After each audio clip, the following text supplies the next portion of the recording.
TP in the place to be, man. Y'all go ahead, man. Hit the subscribe button, man. Hit the like button on this video, man. I'm gonna go ahead and get into it, man. We got Jay-Z. He's explaining.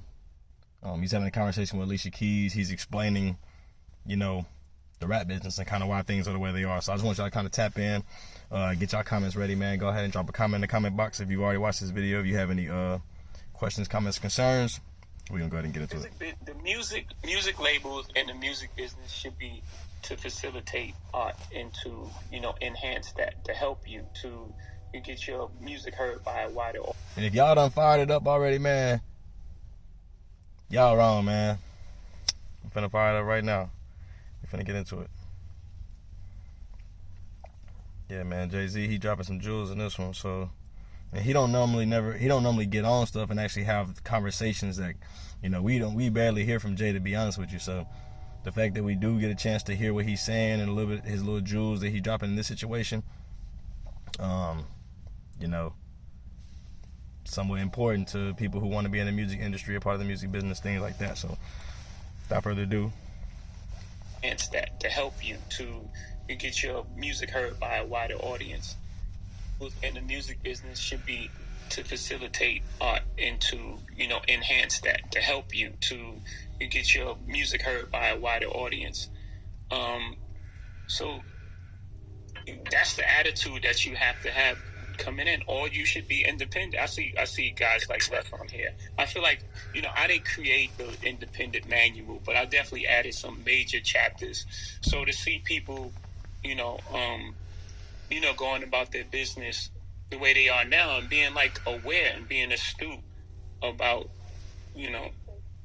about the business of music, makes me, super happy. And I'm happy for you because, again, you get to explore, freedoms and things that you probably wouldn't have done in the past. And I'm glad that this album, that you've made this album. One of the toughest albums for me to make was the last. Y'all know somebody who kind of giving the game of what's going on? Kind of letting rappers know what's going on, like letting them know behind the scenes information and stuff like that. DJ Academics. I wasn't a real big fan of Academics around the time whenever Nipsey had issues with him. But recently it seemed like Academics kind of been on he been on like a little wave where he kind of telling the truth, giving us a little game, telling us what's going on behind the scenes so we just not blinded by things. And a lot of things that DJ Academics has said has been right. So just shout out Act for that. I feel like 444 is one of my best written songs, not in terms of it had the best metaphors and things like that, but it's the song I've always wanted to make. And I would hide it with humor and, things like that. I'll create song cry, where I'll just say, do somebody like that and kind of sugarcoat it. But I feel like 444 was just raw and it was honest. And it was the song that I always wanted to make, but didn't want to ever be in a space where I was that vulnerable. Because the metrics of what I wanted didn't dictate that. I had to chase Billboard and I had to do that. Once you let go of all that, you become free, like a true artist, and you can make. Because Billboard, Double XL Freshman, the music industry just in total is all of music business. So sometimes it ain't about the artist making his best favorite song or his best song or song of music he likes and music he cares about or passionate about, music that he puts his emotion to. Sometimes the label kind of influence the artist just to make some music just to drop, So what Jay's kind of saying, I feel that for sure. The things that you really want to make. And I know that's a long answer, but I felt I owed you that for that. I appreciate that, and I feel that, and I guess my question is to be clear, so that people could be clear. If after 20 years, why would the label not want to promote you for your last record? That's almost like a celebration. Because as soon as you leave the label, you're competition now. You're now a solo artist who was on label, left the label after 20 years. And it's still business. Business is still business 20 years later. fight? Like, why would that happen?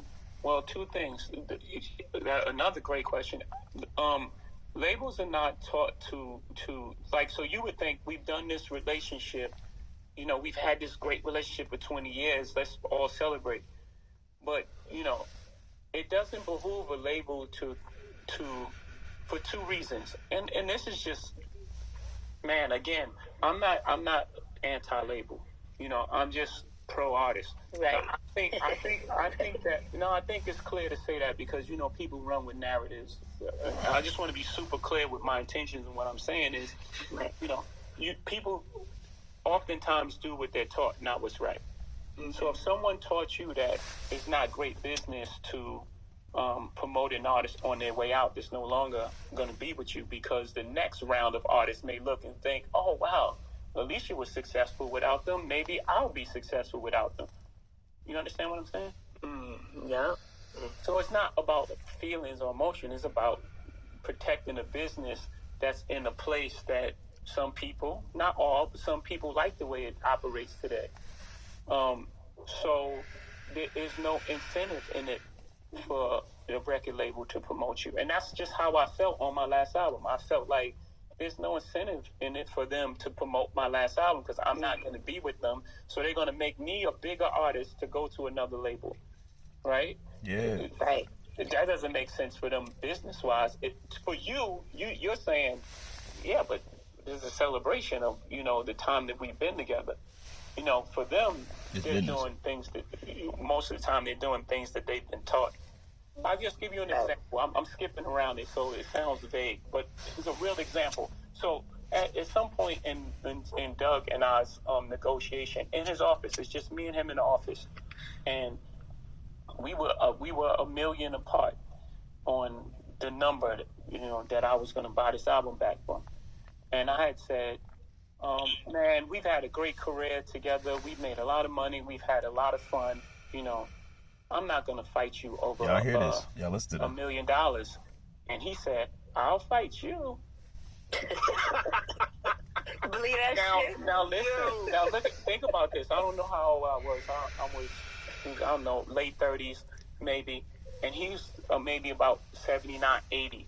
Like, I could literally have killed him in the office before his assistant got in the office. Like, with my hands, like bare hands. But here it is, he thought that he would fight me in the office. And it's not because he really liked me. It wasn't like it wasn't malice in that statement. Right. It was, this is the business and this is the way it was taught to him. So this is how he operated. And today, by the way, I like Doug. We're still cool as day. So I'm not saying it's in a way. This is what he's been taught. So he's been taught to preserve the business for the next generation of CEOs and chairmen.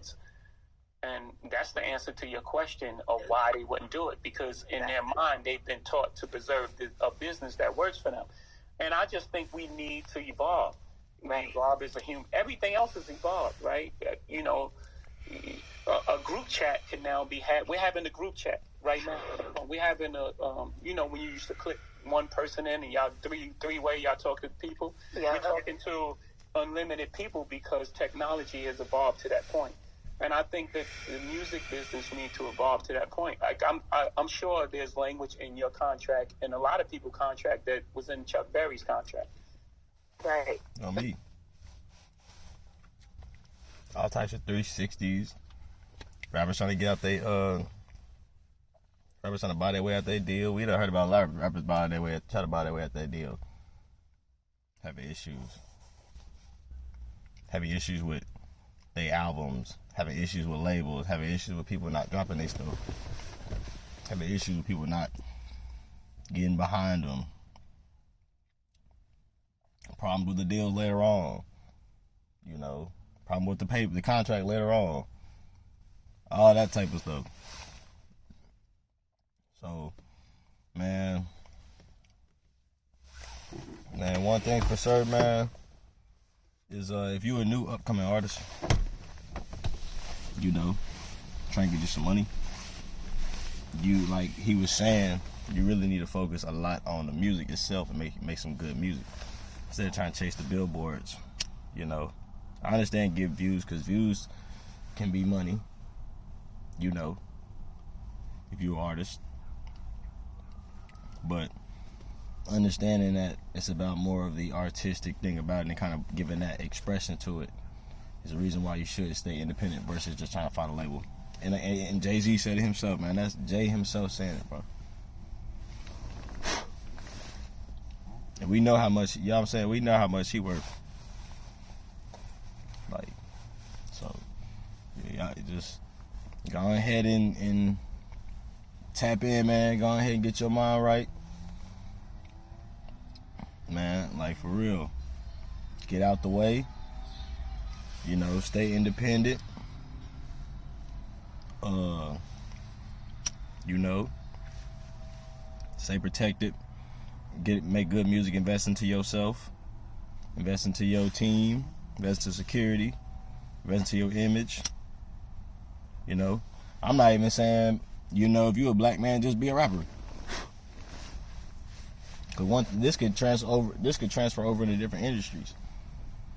You know, you a construction worker. He pretty much saying like, you can work for a construction company, but you at one point you might need to make your own company. You know what I'm saying? Independent is always gonna be the best route. So, yeah, man, this TP in the place to be, man. Y'all go ahead and like that video, man. Man, subscribe to the channel, man.